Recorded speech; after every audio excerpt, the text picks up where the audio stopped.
guys! For today's video is i-reveal ko ngayon yung bag ko kung ano yung laman. So let's go!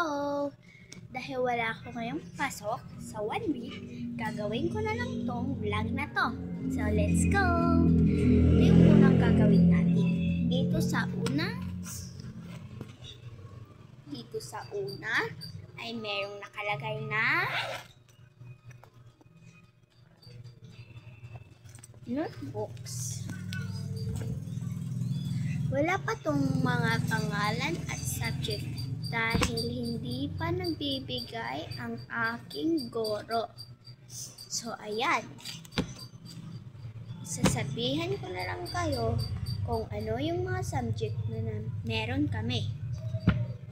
Wait lang guys ha, i-arrange muna natin para maganda tignan.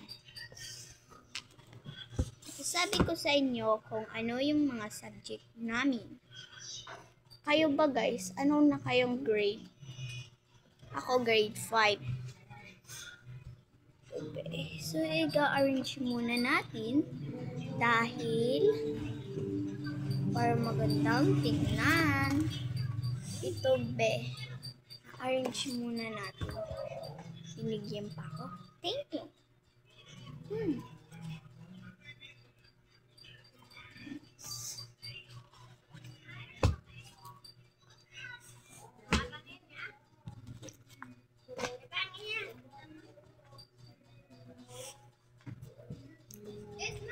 Tapos na-arrange.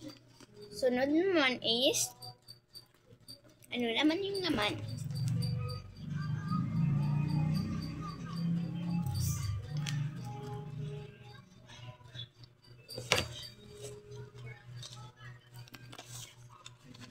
Itong wallet ko naman ay may correction tape,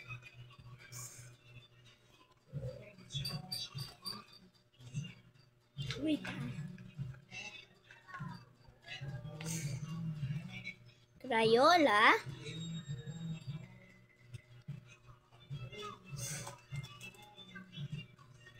at dalawang ballpen na black,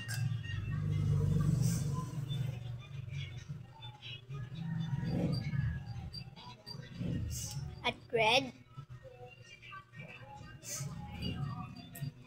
scotch tape na kunti na lang,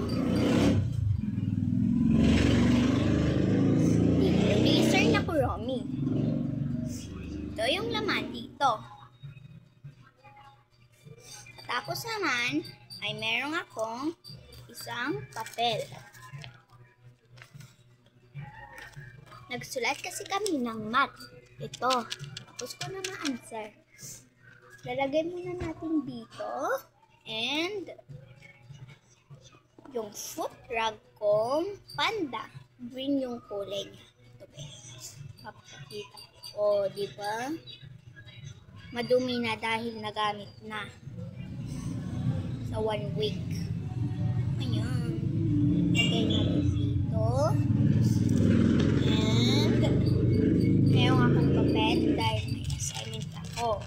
Tinik na ni ma'am. Lagay natin dito. Tapos na be.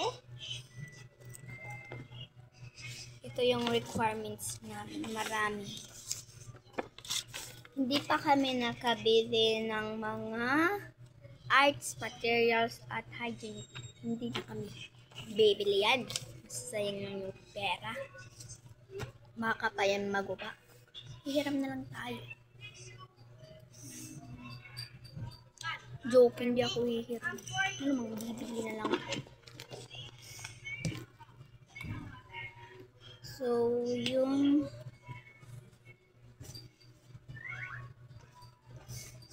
yung isa kong bag is nandun yung water bottle ko. Ito yung water bottle. So, ayan. Tapos na tayo. Ipapakita ko sa inyo. Ito lahat. Ito sila.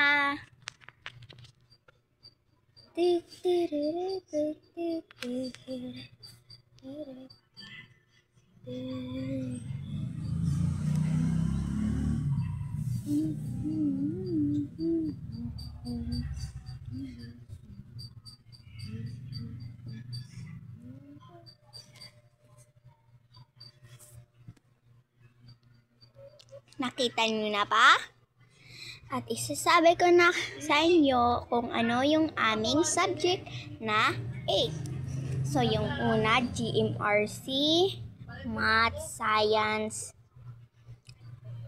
ESP, Filipino, Aral Pan, EPP, Science,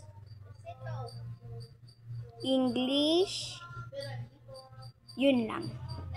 At meron kaming isa ay isang writing notebook. And bye-bye! Thank you for watching. Come again and watch my video on episode 2.